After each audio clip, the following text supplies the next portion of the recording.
يخلي واحدة زي سميحة تسيب شاب زي حسين ملهوش علاقات ولا تجارب ويعتبر مثال للأدب والأخلاق، وتجري ورا لوسي ابن طنط فكيهة الصايع اللي ملوش شغلة ولا مشغلة غير الرقص والجري ورا البنات. بمعنى تاني، فئة كبيرة من الستات بتنجذب للباد بوي. خلي بالك، دي ظاهرة عالمية موجودة في كل البلاد والثقافات، لدرجة إن علماء النفس والسايكولوجي عملوا مئات الدراسات والتجارب العلمية عشان يحللوا الأسباب دي. ولو انتوا فاكرين إن الموضوع مقتصر بس على البنات اللي بيفضلوا النوع ده من العلاقات، يبقى هيفوتكوا كتير. في البداية لازم تعرف إن الباد بوي مش اللي جاي من بيئة منحطة الصايع اللي ماشي عاكس في البنات في الشارع. الباد بوي هتلاقي دايما عنده كام صفة أساسية متكررين في كل نموذج مهما اختلفت الثقافات. أولا، غالبا كده بيبقى وسيم، أو على الأقل بيعرف يظهر إنه وسيم، وبيعرف ينقي لبسه كويس جدا، وبيهتم بمظهره وشكله الخارجي. يعني مش هتلاقي باد بوي بكرش، وإلا تبقى فضيحة. واثق في نفسه حتى الغرور والنرجسية، ومش بيهمه رأي الناس التانية أيا كان موقعهم أو قربهم منه، بما فيهم انت.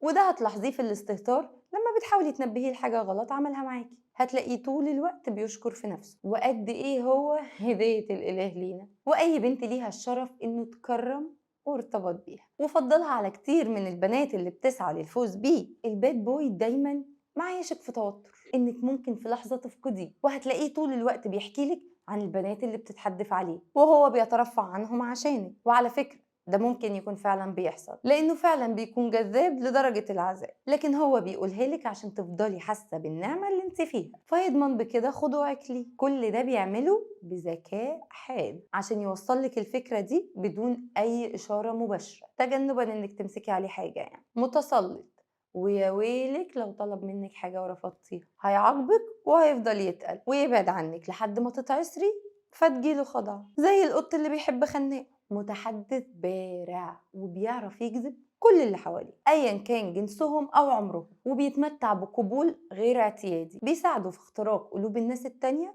بسهولة جدا. شهم جدا، وهتلاقيه عندك قبل ما تحتاجيه. غيور، ودايما بيحسسك انه الامان والسلام. بس ده مش من دافع الحب، لانه بيعمل كده لسبب من اتنين. الاول، لانه شخصية نرجسية اصلا وبيحب التملك، فضلا عن انه بيحب دايما تنهال عليه عبارات المدح. ومفيش صفة أفضل من الشهامة يتوصف بيها الراجل البالغ العاقل الراشد. السبب التاني، إنه عامة بيكون معاكي شحيح المشاعر، عمره ما يقولك كلمة حب من نفسه كده، بالعافية ممكن يجاوبك لو طلبتيها منه، فبيعوض تقصيره في المنطقة دي بحاجات تانية تبهرك عشان تفضلي معاه. عرفنا كده بسرعة صفات الباد بوي، فخلينا بقى نخش على الشغل التقيل ونعرف الأسباب اللي بتخلي البنات تنجذب ليه بحسب الدراسات النفسية والسيكولوجية. مبدئيا كده، البنت من وقت ما بتتولد وهي أم بطبيعتها، هو ربنا خلقها كده عشان تقدر تستحمل مسؤولية البيت والأطفال، وتقدر تشوف ده في الطفلة الصغيرة اللي ماسكة عروستها وبتتعامل معاها على إنها بنتها، بالرغم إن هي ما تعرفش يعني إيه أم. فاللي بيحصل لما البنت بتكبر وتشوف الراجل السيء الجذاب ده، بتبدأ متلازمة الأم تشتغل، وتلاقيها بتقرب منه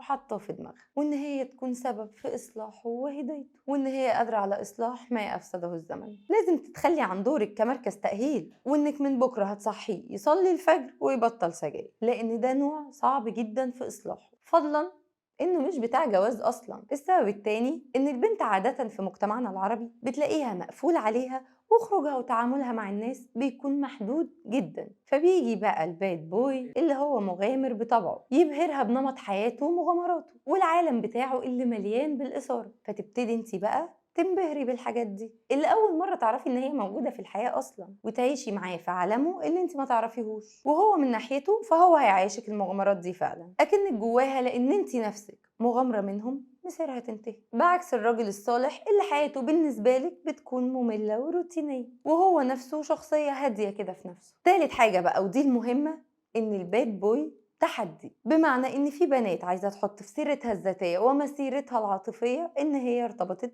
بباد بوي اللي عامل ثورة لهرمونات النساء حواليه. وعلى فكرة، مش شرط تكوني مصارحة نفسك بده، ممكن جدا الشعور يكون موجود بس متغلف بشوية حاجات، زي إن دمه خفيف وشكله وسيم ومقرمش من بره وحنين من جوه وجوسي، وده على النقيض تماما من حسين أفندي اللي بيحب الاستقرار وملوش أي تجارب أبعد من اللمسة الفنية للفنانة هند رستم. وخلينا أختم بسؤال مهم، لو صادفتي الشخص ده هتتصرفي معاه ازاي؟ عشان تكوني عارفة الباد بوي مش بتاع ارتباطات طويلة المدى، أهمها إن هو بيمل بسرعة وبيحب التغيير، فبمجرد ما بيزهق منك هتبدأي تشحتي منه الاهتمام ويدور على مغامرة وتجربة جديدة. فلو انت ما عندكيش مشكلة في ده فكملي التجربة، هي الحقيقة هتكون ممتعة، ولو على كثرة قلبك فملحوقة. الأطباء النفسيين والأدوية ممكن تخفف من الأعراض، وممكن كمان تموف أون بساندويتش شاورما. دي كانت فكرة سريعة عن ظاهرة موجودة في مجتمعنا، حطينا فيها خلاصة دراسات علم النفس وبعض التجارب الشخصية.